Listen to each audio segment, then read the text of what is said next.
আসসালামু আলাইকুম সুপ্রিয় দর্শক মণ্ডলী, আমি আলমগীর আলম আপনাদের কাছে স্বাস্থ্য নিয়ে কথা বলছি। স্বাস্থ্যের যে বিষয়গুলো নিয়ে আমি কথা বলি, মূলত আপনারা ওষুধমুক্ত জীবনযাপন করার জন্য আপনাদের কি কি করণীয় দরকার সেগুলো আপনাকে বলছি। আর যারা অনেক বেশি ওষুধ খান তারা এই ওষুধ থেকে কখনো বেরিয়ে আসতে পারেন না। আমরা চাই যে এই ওষুধ থেকে আস্তে আস্তে বেরিয়ে আসার জন্য উপায়গুলো খুব সহজ, কিন্তু আমরা জানি না। না জানার কারণে আমাদের এই সমস্যাগুলো দিন দিন আমাকে বেড়ে যাচ্ছে, ওষুধের খাওয়ার পরিমাণ বেড়ে যাচ্ছে, আমি ধীরে ধীরে অসুস্থ হয়ে যাচ্ছি। এই রকম কিছু সমস্যা থাকে যেই সমস্যাগুলো থেকে আমরা বেরিয়ে পারি না এবং সেটার উপায়ও জানি না। এখন তো আমাদের এমন একটি সমাজ ব্যবস্থায়, আমরা চিকিৎসা ব্যবস্থায় আছি যেখানে খালি টেস্ট আর টেস্ট।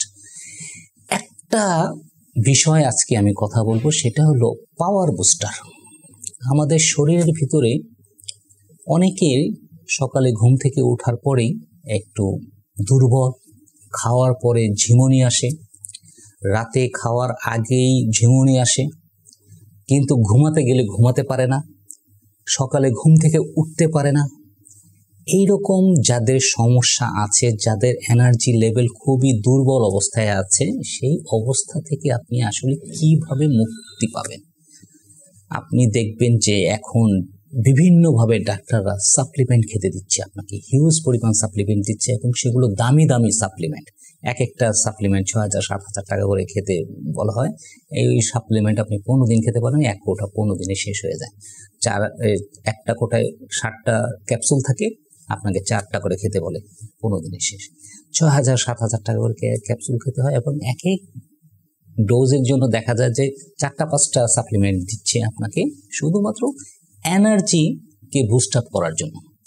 এখন আপনি যদি বুঝতে পারেন যে আপনার এনার্জি ধ্বংস হওয়ার পেছনে প্রথম যে সমস্যাটা তৈরি হয়, সেটা রুটটা যদি আপনি জানেন, তাহলে আপনি প্রথমেই ওই রুটটাকে বন্ধ করতে হবে। এনার্জি ডেফিসিয়েন্সির সবচেয়ে বড় বিষয় হচ্ছে অত্যাধিক খাবার। মানে আপনি ঘন ঘন খাচ্ছেন, কিছুক্ষণ পর পরই খাচ্ছেন। আমরা সকালে একটা নাস্তা খাই, 12টার দিকে একটা নাস্তা খাই, 2:30-2টার মধ্যে একটা লাঞ্চ করি, তারপর বিকেলে একটা নাস্তা খাই, সন্ধ্যায় একটা চা খাই, রাতে একটা খাবার খাই, আবার রাতে একটু যদি মনে চায় কি একটু মিষ্টি মিষ্টি খাই, ফল টল খাই। সবগুলো হচ্ছে সব শরীর বিরুদ্ধ। আপনাকে একটা খাবারের সাথে আরেকটা খাবারের অন্ততপক্ষে 6 থেকে 7 ঘন্টা রেস্ট দিতে হবে, তাহলে আপনার শরীরের বুস্টটা ঠিক হবে। কি কারণে? সেটা হচ্ছে যে আমাদের শরীরের ভিতরে যে পাচন প্রক্রিয়া, হজম প্রক্রিয়াটা, একটা খাবারে হজম প্রক্রিয়া করার থেকে 6 থেকে 7 ঘন্টা সময় লাগে। সেই সময়টুকু তো আপনি দিবেন আপনার স্টমাকটাকে, তাহলে আপনি ঠিক মতো আপনার যেই অল্প খাবার খেলেও আপনি এনার্জি পাবেন। এর সাথে আমি যে সাপ্লিমেন্টটা দেবো, এই সাপ্লিমেন্টটা আপনার বাসায় তৈরি করবেন। চমৎকারভাবে যে জিনিসটা আমি বলে দেব, সেটা যদি আপনারা করতে পারেন তাহলে দেখবেন যে এটা একদম ছোট বাচ্চা থেকে নিয়ে শুরু একদম বয়স্ক মানুষ সবাই খেতে পারবে। আপনারা রেসিপিটা নিতে পারেন। সেটা রেসিপিটা হচ্ছে যে আপনি যদি হেলথ ড্রিঙ্কসটা বানাতে চান, তাহলে প্রথমে যে কাজটা করতে হবে সেটা হচ্ছে 10টা আলমন্ড বাদাম, 20টা কিশমিশ। বাদাম এবং কিশমিশ আপনি 1 কাপ পানিতে সকালে ভিজিয়ে রাখবেন। বিকেলে আপনি বাদামের খোসা আর কিশমিশটা ভালো করে ধুয়ে 1 গ্লাস পানি নেবেন।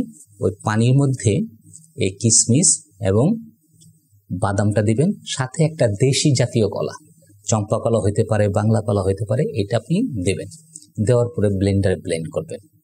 সুন্দর একটি সুস্বাদু খাবার হবে নাট মিল্ক। এই নাট মিল্ক আপনার এনার্জি বুস্ট করার জন্য মারাত্মকভাবে কাজ করে। এবং এটা আপনি যেদিন খাবেন সেদিন থেকে আপনি দেখবেন যে আপনার শরীর ভালো লাগছে, মুড সুইং যে প্রবলেম ছিল সেগুলো ঠিক হচ্ছে। আপনি দেখবেন যে আপনার খেলতে ইচ্ছা করছে, আপনার হাঁটতে ইচ্ছে করছে, আপনার বসে বসে আপনার গান শুনতে মনে করবে, আপনি কখনো লেথার্জিক ভাব থাকবে না। এবং এটা বাচ্চা থেকে নিয়ে, এটার সাথে বাচ্চাদের ক্ষেত্রে আপনারা এটার সাথে মধু দিয়ে দিতে পারবেন। মধুটা আপনি দিবেন অবশ্যই পরে, ব্লেন্ডারের পরে। কখনোই ব্লেন্ডারের মধ্যে মধু দিবেন না, মধুটা দেবেন পরে। এই 1 গ্লাস নাট মিল্ক একজন 1 গ্লাস খাবেন, এর বেশি কোনো খাওয়ার প্রয়োজন নেই। এবং এটা বিকেলে খেতে হবে। সন্ধ্যার আগে অবশ্যই খেতে হবে। অন্তত এইটা খাওয়া 3 ঘন্টার মধ্যে কোনো খাবার খাওয়া যাবে না। এই জিনিসটা একটু খেয়াল রাখতে হবে।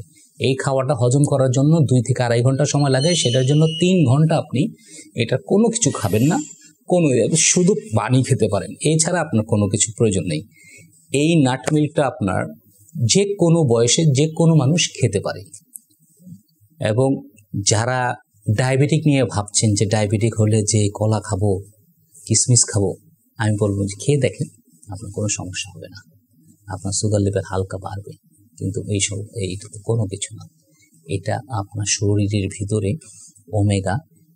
ওমেগার সোর্স, ফ্যাটি অ্যাসিডের সোর্স।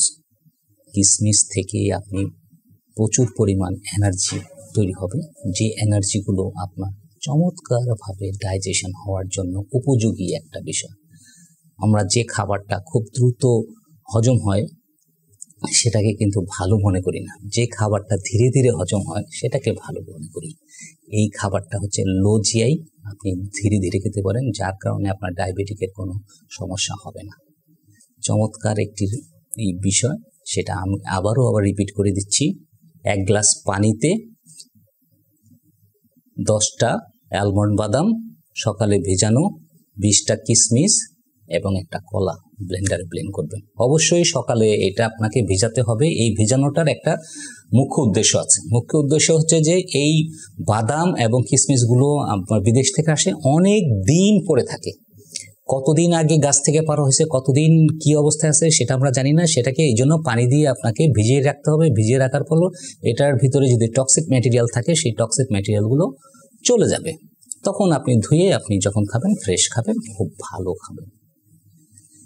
একটা ড্রিঙ্কস আপনার জীবনের অনেক কিছু পরিবর্তন ঘটে দিতে পারে। আপনার কোনো সাপ্লিমেন্ট লাগবে না। আপনি খেয়ে দেখেন, যাদের হার্টের সমস্যা আছে তারা এই ড্রিঙ্কসটা খেয়ে দেখেন, খুব দুর্বল অবস্থা থাকলেও ভালো হয়ে যাবে। যাদের সিঁড়ি বেয়ে উঠতে কষ্ট হয়, কয়েকদিনের মধ্যে ফ্যাটি অ্যাসিডের যে ঘাটতিটা ছিল সেই ঘাটতিগুলো পূরণ হয়ে যাবে।